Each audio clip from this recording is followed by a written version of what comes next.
Operation Sindoor పేరుతో యుద్ధం జరుగుతున్న ఈ సమయంలో ప్రభాస్ దేశం తరపున స్ట్రాంగ్ గా నిలబడ్డాడు. పహల్గాం దాడులతో చలించిపోయిన ప్రభాస్ యుద్ధం అంటూ వస్తే తగ్గేదే లేదంటూ ఇండియా కోసం నిలబడతానని ట్వీట్ చేశాడు.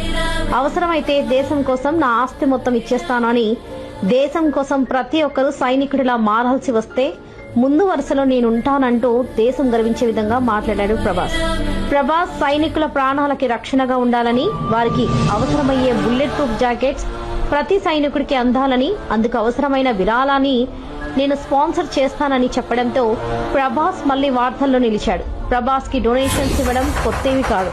కోవిడ్ టైంలో బాహుబలి టీం తరఫు నుండి దేశం కోసం 100 కోట్ల విరాళం ఇచ్చిన నిజమైన దానకర్ణుడు ప్రభాస్.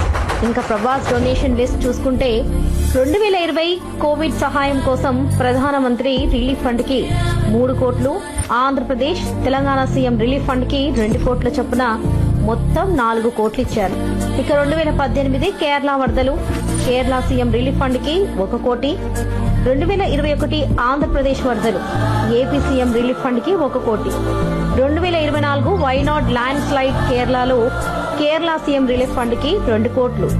ఇక 2024 ఆంధ్రప్రదేశ్ తెలంగాణ సీఎం రిలీఫ్ ఫండ్లకు 1 కోటి చొప్పున మొత్తం మీదుగా 2 కోట్లు ఇచ్చారు. ఇక హైదరాబాద్ వరదలు 1,50,00,000, చెన్నై రైతులకు 75 లక్షలు, టీఎఫ్డీఏకి 35 లక్షలు విరాళంగా ఇచ్చారు.